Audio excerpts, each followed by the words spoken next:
وقال فضيل قيل لرسول الله صلى الله عليه وسلم، فضیل ابن عیاض پرسیدند که حضرت از پیغمبر حدیث مانگو.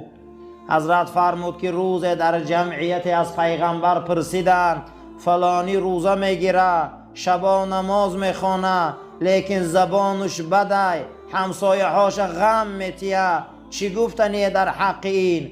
حضرت گفتن لا خیر فیها هی من اهل النار، و یگان خیر نداره در زمین، جاش بین دوزخ ده.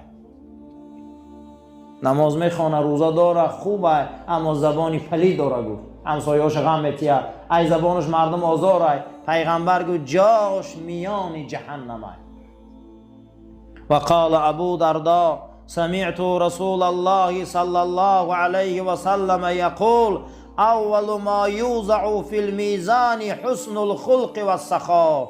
ابو درداء میگه از پیغمبر خدا صلی الله علیه و سلم شنیدم که حضرت گفتن اولین چیزی که در ترازو روز قیامت میمانند این اخلاق نیکی و سخاوت و جوانمردی. اینو وزن میکنن که چند قدر اخلاق داره، که چند قدر جوانمردی داره. و سئل علیه الصلاة والسلام ای الاعمال افضل؟ قال خلق حسن. پیغمبر خدا را پرسیدن کدام عمل نزد خدا دوست داشته تر و با فضیلت ای؟ پیغمبر خدا گفتن اخلاق نیک. و قال رسول صلی الله علیه و سلم، پیغمبر خدا فرمودن یگان چیز خداوند مثل انسان در بین مخلوقاش خوشرو خلق نکرده. زیباترین مخلوق خدا کی بوده؟ آدم. یگان مخلوق شیخ زیبا خلق نکرده. گفت یگان چیز برای انسان زیباتر از اخلاق خلق نکرده. بعد از او گفت فرستاده خدا بدن این آدم افسوس طعمه مور کیر می شود، اما اخلاق این هیچ جا نمی شود، پیش خدا میره. پیغمبر یک مرد پیشش می بیا میگه فرستاده خدا نصیحتم که جناب پیغمبر میگه از خدا ترس اکجایی باشی، ای خدا پروا کد اکجایی باشی. قال زیدنی، ای فرستاده خدا با زیادش نمیکنی؟ پیغمبر صلی الله علیه و سلم میگه به نیکی ها بدیعات شو. عزیزم به نیکی ها بدیعات شو. کسی که نماز میخونه گناهاش پاک میشود، کسی طهارت میگیره گناهاش پاک میشود، کسی صدقه میتیه گناهاش پاک میشود، کسی سلام میکنه با برادری مسلمانش گناهاش پاک میشود. گناه داری اعمالی نیک زیاد کن که گناهات سوزن تازه شوی. پیغمبری را گفت و زیدنی، باز مگه برگن زیادش نمیکنی؟ پیغمبر صلی الله علیه و سلم گفت که با مردم و خلق خدا با اخلاق نیک رفتار کن که پگه میپرسند. این خلق خدا از ما متهم نیست، این مخلوق خدا از ما متهم نیست که در حضور میزنی و داد میگی و لعنت میگی و در شقارت میکنی. ما بسیار ظالمای بد داریم، حقارت های به معنی میکنن. پیغمبر ما میگه فردا میپرسند این حقارت ها، پگاهی و زبانات هم میکنن، پگه در پیش خدا چی جواب میده او دشنامات. و زیدنی یا رسول الله، زیادش نمیکنه فرستاده خدا، مردم قد معامله خوب کن. گفت که پگه میپرسند تا فرق نداره وای مسیحی ای وای یهودی ای وای بت پرست ای وای اتئیست ای، وقتی که تو دشنام میکنی پگه جواب میدی نزد خدا دا و حق نداری. این حق هیچ کس دادگی نیست ما که ما با مردم زبانی بد قد معامله کنیم. ولما خلق الله الایمان، خدا وقت ایمان خلق کرده بوده ایمان گفته است دعا کن ایمان. ایمان گفته میخواهم به قوت باشم پروردگار. گفت قوتی تو؟ گفته اخلاق نیکی و جوانمردی. ایمانی به قوت چی بوده عزیزان؟ اخلاق نیک، قوت ایمان بوده، سخا، جوانمردی. زمان خداوند کفر خلق میکنه، کفر میگه پروردگارا من به چی با قوت میشن. گفته با بخیلی و بد اخلاقی. کسی بخیل ای، کسی بد اخلاق ای، کفرش با قوت ای. این محبس ها، این زهرتهی ها، این ترمکنی ها، این سرکنی ها، این کشتن ها، همش ریشش ای بخیلی ای، ریشش ای حسد ای. همه همین ریشش از همین عزیزا.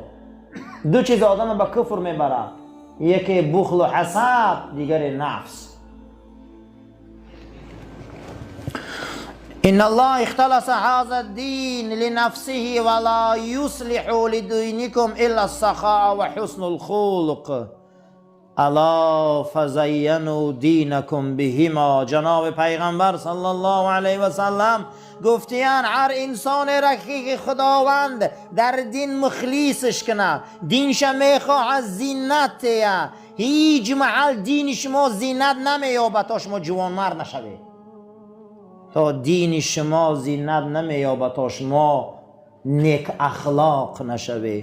پیغمبر آگاه باشه، آگاه باشه، دین تان زینت، دین تان با نقره و طلا زیباش کنه، دین تان رنگ ته، دین تان قصر ته. بچه پیغمبر خدا یکم گو با جوان مردی، دویم بو اخلاق نیک. اخلاق نیک و جوان مردی زینت بده در قصر دین. اگر خانه زینت نداشته باشه چه بده. کسی که میخواد که دینش زینت داشته باشه و اخلاق باید پیشه کنه. ماها مثل شمشیرتایی در غلاف بودیم در پیش رسول الله. برای هر کار وقتی امر میشد ما را میکشید، ما هیچ مال دیگه نمیگشتیم ایره. نمک دیدگیه گفت که چخیل در آب میزنن آب میشوه. گفتن بله. گفتن تمامی صحابه رسول الله را میدیدم که آب میشه. همین خیلی میدیده میگه آب میشدن، میگه چشم ها در ناف کشال به سر نمی برداشتن. بعد از او گفتن که ما در صفت رسول الله را گبزن. تو خداوند پیغمبرش آفتاب گفته یگان که از آفتاب با چشم دیده میتونه. گفتن چشماش در میکنه. گو هیچ تایی ما هم وصفی او را کرده نمیتونیم آخی. او یک آفتاب یگان که از گو با چشم دیده میتونه. گفتن نه عذاب میکشیم.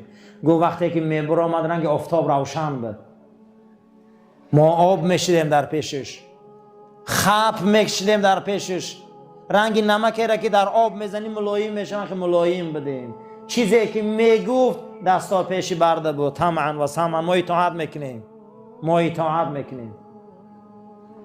انا این بود میگه اخلاق رسول، انا این بود اخلاق جناب پیغمبر صلی الله علیه و سلم. کسی اخلاق نداره ایمانش ضعیفه. کسی تربیت نداره او را ایمانش ضعیفه. کسی که اگر اخلاق یکی از واجبات ایمان است، تربیت نسبت خدا، تربیت نسبت رسول، تربیت نسبت پدر و مادر، استاد و علما، تربیت نسبت یکدیگر اگر نمی آموزه، عزیزان از این نماز حج زکات هیچ ثواب نمیگیره. باید ما اخلاق تربیه را در یکم جا گپ زنیم. انا میدونم اینا یا لیر منطوف دارن یا ارکادی گایدار دارن، ایقا ما را تربیت نشان میدن. ما قرآن داریم، ما رسول داریم، ما ادبیات داریم، بزرگای ما دنیا را درس دادن. یک لیر منطوف یا ارکادی گایدار قدی ما را چرا میمونن. اینقدر ما بهیمتیم، اینقدر ما به عملیم، اینقدر ما به تربیت شدگیم. بهتره میشیم روزای جمعه برای بسیار آدم سخت راستگیر و ماشین تا نبیار گفتن. نمیدونم باور کنی عزیزا. اینقدر به تربیتیم، اینقدر به اخلاقیم. قطعی یک شاعرای 100 سالشان ما را تربیت نشان دادستیم. اما قرآنی ما را بین، حدیثی ما را بین، 15 حصرش لسه قریب. اخلاق اخلاق اخلاق اخلاق با بد اخلاق ترین انسان در بین ما بسیاره. اون صحابه یک روز پس از جنگ احد ازدواج کرده بود. همون شب زفافش بود. سحری اذان داده شده اعلام جنگ احد در کوچه های مدینه بلند شد که مردم اسباتان میانش سخت کنی، شمشیراتان در غلاف کنی. اکنون در احود جمع شوه، این امر خدا های و امر رسولی وای. این صحابه زنش قسم میکنه سراس موار خیست، از جنابت غسل کردگی نبود، اسبش میانش بست، زریحاش پوشید و میدان جنگ رفت با بدن جنابت. در همین جنگ یکی از همه 70 تن شهدای احد کشته شد.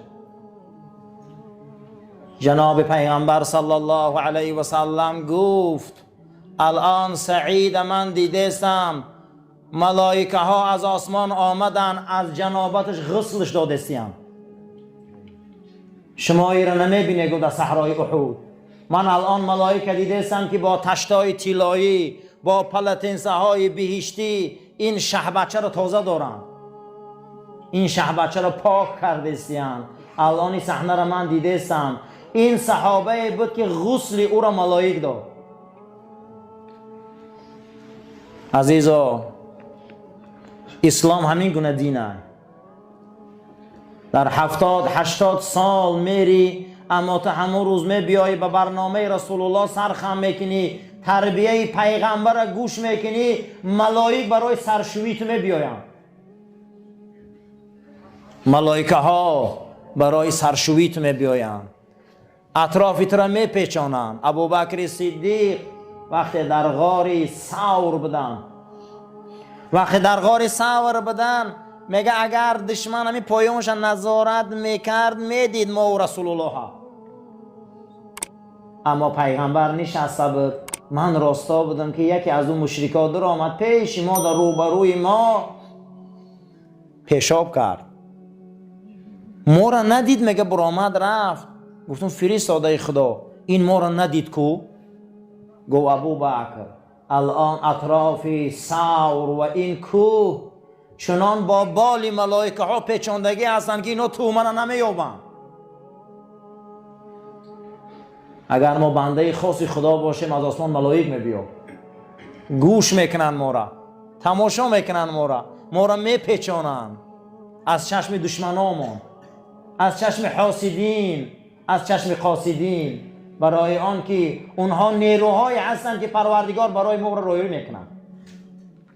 الا تخافوا، او میبیاین درون دل ما میدروین، میگن نترسه شما هیچ محل غمگین نشوی. انا این غیرت دین میگن، این غیرت ایمان میگن که اونها دل شما میبیان الهام میبیارن، شما نمیترسید دیگه. میگن الا تخافوا، شما هیچ محل نترسه، شما نترسه، شما وهم نگیره، شما راست باشه. تربیه پیغمبر ملائکه ها را آسمان میبیارن. تربیه پیغمبر این اطراف پوری ملائکه میکنه. تربیه پیغمبر ما را خشنود میکنه. تربیه پیغمبر صلی الله علیه و سلم ما را انسان های راست میکنه. قال الله تعالى لنبيه وحبيبه مثنيا عليه ومظهرا نعوته لديه. پیغمبر خدا این نبیشه، این حبیبشه، ثنا میگه، مظهری تجلیات الهی میگه، صفتاش وصف میکنه. و اینک لعلی خلق عظیم. حبیب محمد صلی الله علیه و سلم، اخلاق تو یک معجزه در این زمینه. اخلاق بلنده، ترا تربیت بلنده. و قالت عایشه رضی الله عنها، عایشه مادرمون گفت کان رسول الله صلی الله علیه و سلم خلقه القرآن. پیغمبر تربیتش همش قرآن بود. تربیه رسول الله قرآن زنده بودن. پیغمبر خلاص چیزی که قرآن میگه پیغمبر انا میخل بود میگه. کسی که میخواه که پیغمبر اخلاق باشه رنگ قرآن باید باشه، رنگ قرآن باید زندگی کنه. مردی از پیغمبر پرسید ان الحسن الخلق، پیغمبر همین اخلاق نیک چیست؟ پیغمبر همین سوره را خواندن خذ العفو و امر بالعرف و اعرض عن الجاهلین. مردم بخش، امر معروف کن، از آدم جاهل و نادان مجلسش بچه‌ام دور شود. همین آیه را خوندم. تو میخوای اخلاق نیک یابی؟ عوفش کن نوا.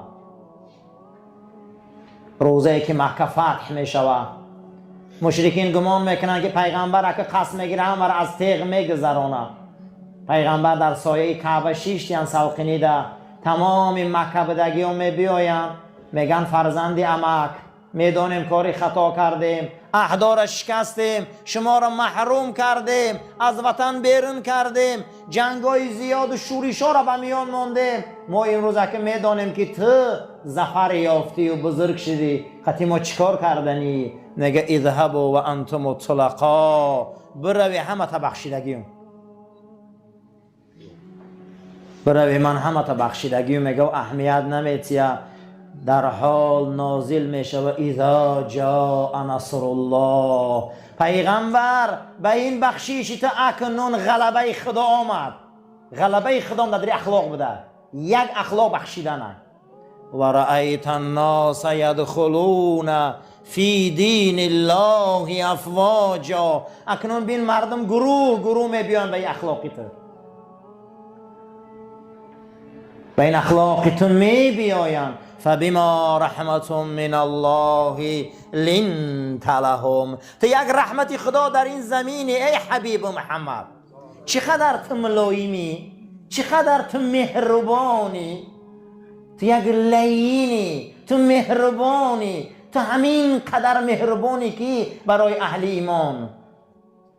به این مهربانی تو عافی تو اکنون این زمین در ما دینی تر رواج میتیم. ثم قال رسول صلی الله علیه و سلم، پیغمبر گفتن هو ان تسیل من خطعک و تعط من حرمک و تعفو من ظلمک. پیغمبر خدا گفتن اخلاق من همین است، کسی از شما قهرگی کرد آشتی کنه، کسی که از شما چیز پرسید بتیشه، کسی در شما ظلم و نامردی کرد شما مردیش کنه، شما چیزش کنه مردی کنه، جوان مردیش کنه. در دیگر حدیث شان گفتن انما بعثت لاتمم مکارم الاخلاق. من برای او پیغمبر شدم که شما را به اخلاق نیک رسانم، شما را به اخلاق نیک رسانم. برای همین من پیغمبر شدم. و قال رسول صلی الله علیه و سلم ما من شیء اثقل ما یوضع فی المیزان یوم القیامة تقوی الله و حسن الخلق. پیغمبر صلی الله علیه و سلم گفتن روز قیامت در ترازوی خدا یگان چیز وزن‌تر از تقوا و از اخلاق نیک ندیدم. یعنی که روز قیامت اخلاقای ما رو وزن میکشن.